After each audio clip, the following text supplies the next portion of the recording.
Hello everyone, आज की class में फिगर ऑफ स्पीच की एक एक्सरसाइज को सॉल्व करेंगे। ये क्वेश्चन आपको हर एग्जाम में हेल्प करेंगे क्योंकि 4 से 5 नंबर के हर एग्जाम में क्वेश्चन इस तरीके के पूछे जाते हैं।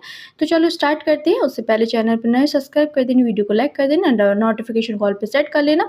फर्स्ट क्वेश्चन है, her smile is like the sunshine. उसकी मुस्कान सूर्य की रोशनी की जैसी है। तो इसमें कौन सा फिगर ऑफ स्पीच यूज हुआ है? मेटाफर, सिमली, पर्सोनिफिकेशन या फिर हाइपरबोली। तो आपको अब ये बताना है कि इसी तरीके एग्जाम में क्वेश्चन पूछे जाते हैं। अब देखो यहाँ पर जो कंपैरिजन हो रहा है उसके लिए जो वर्ड यूज़ हुआ है वो लाइक हुआ है। तो यहाँ पर आपको देख के समझ जाना है, जब भी कंपैरिजन के लिए एज, एएस, एज या फिर लाइक वर्ड यूज़ होता है तो वहाँ पर सिमली होता है। जब दो चीज़ों की कंपैरिजन लाइक या एज से की जाती है तो वहाँ पर सिमली होता है। यहाँ उनकी स्माइल की तुलना सनशाइन से की जा रही है, इसकी मुस्कान सूर्य के जैसी है। क्वेश्चन नंबर 2 है, टाइम इज अ थीप। तो यहाँ राइट ऑप्शन क्या होगा? अब आप सोच लो।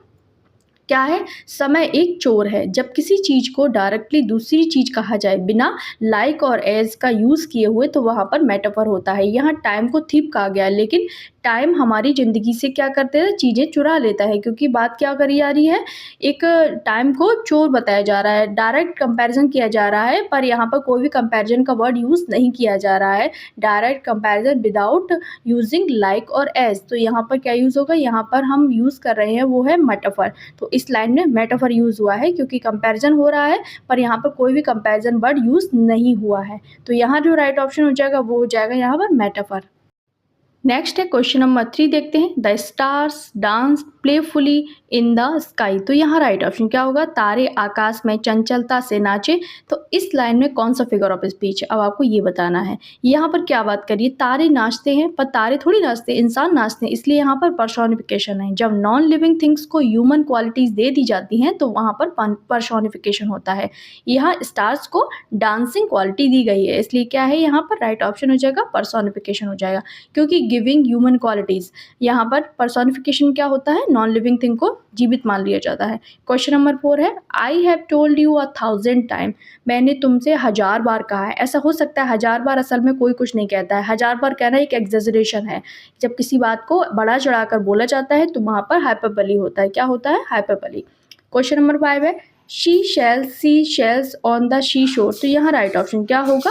यहाँ पर हम यूज़ जो कर रहे हैं, जो वो फिगर पे स्पीच जहाँ यूज़ हुआ है वो है यहाँ पर अलिट्रेशन। जब वर्ड्स आप पास में सेम कॉन्सोनेंट साउंड से शुरू हो तो यहाँ पर क्या यूज़ हुआ है? यहाँ पर राइट ऑप्शन जो हो जाएगा वो हो जाएगा अलिट्रेशन। यहाँ राइट ऑप्शन क्या हो जाएगा? अलिट्रेशन। जैसे Peter, piper, picked, a peck और पैक्ड पेपर, इससे यहाँ पर पीपी का रिपीटिशन हुआ है।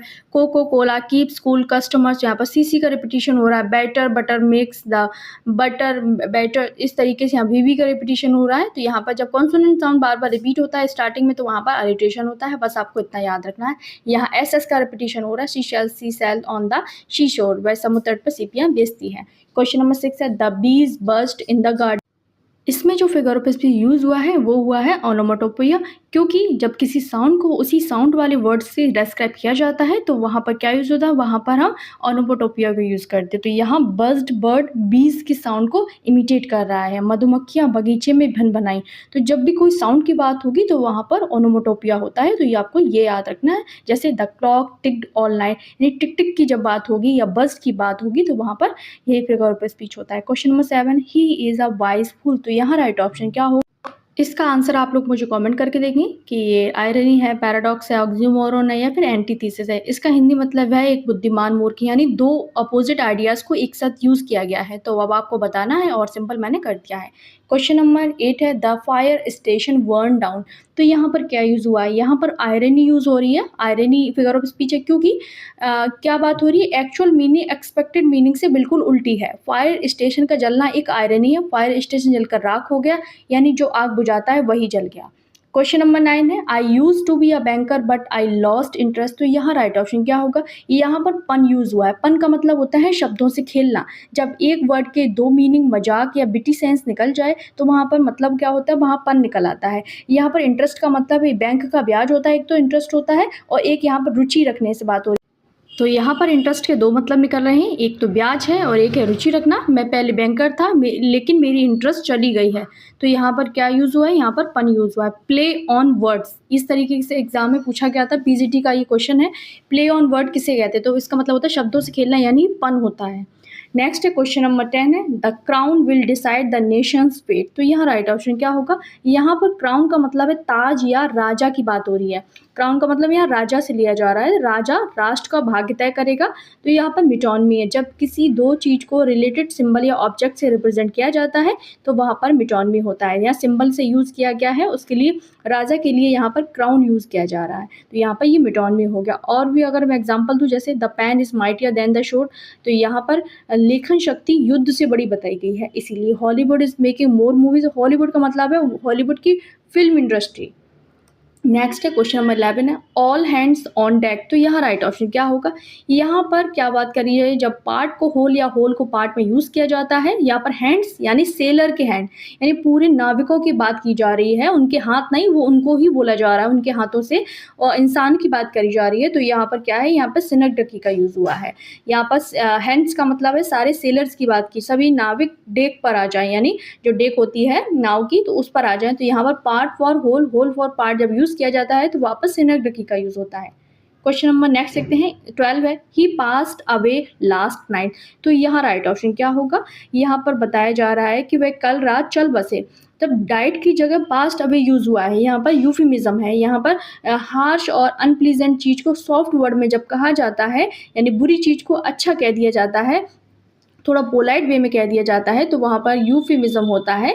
ही इज़ बिटवीन जॉब्स, यानी अनएम्प्लॉयड को, यानी जो जिसके पास जॉब नहीं है उसे बिटवीन जॉब बोल दो, यानी जो बुढ़ा पर्सन है उसे सीनियर सिटीजन बोल दो। इसी तरीके से यहाँ राइट ऑप्शन है वो क्या है, यूफिमिज्म है। क्वेश्चन नंबर 13 है, मैन प्रोपोजेस गॉड डिस्पोजेस। तो यहाँ राइट ऑप्शन क्या होगा, यहाँ पर जब एक ही वाक्य में दो ऑपोजिट आइडियाज बैलेंस करके आए, यहाँ पर बैलेंस करके आ रहे हैं, तो वहाँ पर एंटीथीसिस होता है, ये याद रखना है आपको। यहाँ पर man proposes and God disposes opposite है। मनुष्य योजना बनाता है, ईश्वर उसे तोड़ देता है। यहाँ पर राइट ऑप्शन जो हो जाएगा वो एंटीथीसिस हो जाएगा, क्योंकि दो ऑपोजिट आइडियाज को बैलेंस करके दिखाया गया है, आगे पीछे नहीं किया गया, बैलेंस किया गया। Man proposes God disposes, man versus God की जब बात होती है तो वहाँ पर क्या यूज हो रहा है, यहाँ पर एंटीथीसिस हो रहा है, यानी विरोध दिखाया जा रहा है।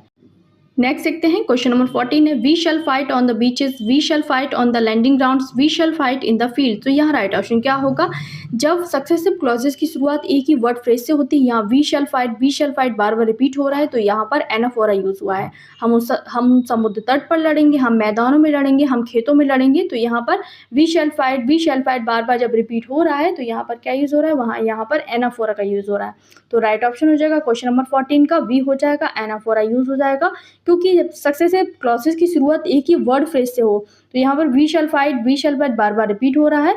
तो अभी आप देख ही सकते हैं, क्योंकि हर लाइन में 3 लाइनों में बार बार रिपीट हुआ है, तो यहाँ पर एनाफोरा का यूज हुआ है। तो राइट ऑप्शन क्या हो जाएगा, यहाँ पर एनाफोरा यूज हो जाएगा, रिपीटिशन हो रहा है यहाँ पर। जब आपको याद रखना है रिपीटिशन हो, जैसे I want justice, I want piece, I want freedom, तो यहाँ आई वॉन्ट का यहाँ पर क्या हो रहा है, रिपीटिशन हो रहा है। इसी तरीके से we will work hard, we will win, we will shine, इसी तरीके से। क्वेश्चन नंबर 15 है, government of the people, by the people, for the people. तो यहाँ राइट ऑप्शन क्या हो रहा है, यहाँ पर क्या बात करी जा रही है, यहाँ पर बताया जा रहा है जनता की, जनता के द्वारा, जनता के लिए सरकार। तो यहाँ पर एपोस्ट्रोफी यूज हुआ है, एक तरीके से संबोधन के लिए बात हो रही है, एक तरीके से। और अगर थोड़ा सा हम देखें, एक लाइन में 4 से 5 फिगर ऑफ स्पीच हो सकते हैं, अगर हम इसमें थोड़ा सा देखें तो यहाँ पर क्लाइमैक्स भी है, एक ग्रेजुअली आइडिया बढ़ता जा रहा है ऑफ, वाई, फॉर का, तो यहाँ पर प्रोग्रेशन भी दिखाया जा रहा है। तो यहाँ पर अगर मेनली देखें तो यहाँ पर एपोस्ट्रोफी है, तो यहाँ पर राइट ऑप्शन एपोस्ट्रोफी हो जाएगा। क्वेश्चन नंबर 16 है, नेवर लेट अ फूल किस यू और अ किस फूल यू। तो यहाँ राइट ऑप्शन क्या होगा, यहाँ पर काइसमस यूज हुआ है, जब वर्ड्स का ऑर्डर उल्टा रिपीट किया जाए, जैसे यहाँ फूल किस और किस फूल को उल्टा बताया जा रहा है, कभी मूर्ख को तुम्हें चूमने मत दो और कभी चुम्बन को तुम्हें मूर्ख मत बनाने दो। इसी तरीके से यहाँ पर काइसमस यूज हुआ है, रिवर्स स्ट्रक्चर यूज हुआ है। अगर हम और एग्जाम्पल देखें, जैसे by failing you prepare, you are failing to fail, preparing to fail, तो यहाँ पर फेलिंग को बार बार रिपीट किया जा रहा है, स्ट्रक्चर रिपीट हो रहा है। नेक्स्ट है क्वेश्चन नंबर 17 है, the child is the father of the man. तो यहाँ राइट ऑप्शन क्या होगा, वैसे आप मुझे ये बता देना ये वर्ड्सवर्थ की किस पोएम से ली गई लाइन है। ये मोस्ट इंपॉर्टेंट क्वेश्चन है, हर एग्जाम में बार-बार रिपीट होते हैं, अगर जहाँ से भी इस तरीके से क्वेश्चन आते हैं। तो यहाँ पर ये पैराडॉक्स है, जब स्टेटमेंट दिखने में कॉन्ट्राडिक्टरी हो पर ट्रुथ बताता हो। यहाँ चाइल्ड को फादर ऑफ मैन कहा गया है, तो यहाँ जो राइट ऑप्शन क्या हो जाएगा, यहाँ पर पैराडॉक्स का यूज़ हुआ है, क्योंकि कॉन्ट्राडिक्टरी आइडिया को यहाँ पर बताया जा रहा है, पर ऐसा तरीके से बताओ जैसे कि ट्रुथ हो। The child is the father of man, एक फ्यूचर बताया जा रहा है। बच्चा यहाँ पर आदमी का पिता, ये तो सेंस नहीं निकल रहा है, ये तो वर्ड्सवर्थ की पोएम में ही पता चलेगा कि ये क्या सेंस निकल रहा है। नेक्स्ट क्वेश्चन नंबर 18 है, he is not a bad singer. तो यहाँ पर वो बैड सिंगर नहीं, इसका मतलब है वो अच्छा सिंगर है। जब किसी क्वालिटी को नेगेटिव वर्ड्स में इनडायरेक्टली प्रेज किया जाता है, जैसे नॉट अ बैड सिंगर का मतलब है गुड सिंगर, एक्चुअली में वो गुड है, वह बुरा गायक नहीं है, मतलब कि अच्छा गायक है। तो यहाँ पर अफर्मेशन बाय नेगेशन जब होता है तो लाइटोटीज होता है, ये आपको याद रखना है। जैसे शी इज नॉट अगली यानी she is beautiful, the test was not too hard यानी इट वाज इजी। इसी तरीके से आई एम नॉट अनहैप्पी यानी आई एम हैप्पी। तो यहाँ पर जब नॉट को हटाकर यहाँ पर क्या करते हैं, अफर्मेशन बाय नेगेशन की जब बात होती है, नेगेशन बाय अफर्मेशन की। नेक्स्ट क्वेश्चन नंबर 19 है, he met his Waterloo in the final match. तो यहाँ राइट ऑप्शन क्या होगा, अल्यूजन, मेटाफर, यूफेमिज्म यानी पर्सोनिफिकेशन। यहाँ पर अल्यूजन का यूज हो जब किसी फेमस घटना, व्यक्ति या प्लेस को इनडायरेक्ट रेफरेंस दिया जाता है। यहाँ पर वाटरलू का मतलब है नेपोलियन की हार, उसकी फाइनल मैच में वाटरलू में अंतिम हार हुई। तो यहाँ पर इनडायरेक्ट क्या बताया, रेफरेंस दिया जा रहा है, तो यहाँ पर अल्यूजन का यूज हुआ है। तो राइट ऑप्शन क्या हो जाएगा, यहाँ पर वाटरलू का मतलब यहाँ पर किससे है, यहाँ पर नेपोलियन से हो रहा है, नेपोलियन की हार से किया जा रहा है। जैसे और एग्जांपल देखें, जैसे he was a Romeo in Juliet, मतलब इतना पागल है वो प्यार में जैसे रोमियो बन गया है, इसी तरीके से।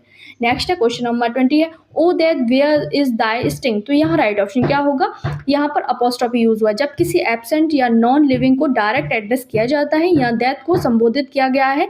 हे मृत्यु तेरा डंक कहाँ है, तो यहाँ पर क्या है, अपोस्ट्रोफी है। यहाँ पर नॉन लिविंग को या एब्सेंट चीजों को क्या बताया जा रहा है, डायरेक्ट एड्रेस किया जा रहा है, तो यहाँ पर अपोस्ट्रोफी का यूज हुआ है। जैसे O nature thou are beauty, O time stop for a while, O love where are you. तो यहाँ पर क्या बात कही, हे मृत्यु तेरा डंक कहाँ है, तो डेथ को यहाँ पर एड्रेस किया जा रहा है, एब्सेंट और डेड चीजों को प्रेजेंट दिखाया जा रहा है। Question number 21, the rain in Spain stays mainly in the plain. तो यहाँ राइट ऑप्शन क्या होगा, यहाँ पर क्या पर रेन में एन, यहाँ पर स्पेन में एन, यहाँ पर मेनली में एन, यहाँ पर प्लेन में एन। तो यहाँ पर क्या हो रहा है, यहाँ पर वॉवल साउंड का रिपीटेशन हो रहा है। और जब वॉवल साउंड के जब सेम वॉवल साउंड बार बार रिपीट होता है, जैसे ए आई वॉवल साउंड रिपीट हो रहा है, स्पेन में बारिश ज़्यादातर मैदानों में होती है, तो वहाँ पर क्या होता है, यहाँ पर ए आई, यहाँ पर भी मेनली में ए आई, और यहाँ पर प्लेन में ए आई बार बार रिपीट हो रहा है। तो अब आप सोच रहे, यहाँ पर कॉन्सोनेंस होगा, अलिट्रेशन होगा, एसोनेंस। यहाँ पर एसोनेंस फिगर ऑफ स्पीच होगा, क्या होगा, यहाँ पर रिपीटिशन ऑफ वॉवल का जब साउंड आता है, सेम वॉवल साउंड बार बार रिपीट होता है, जैसे ए आई बार बार आ रहा है ना, रेन में, स्पेन में, मेनली में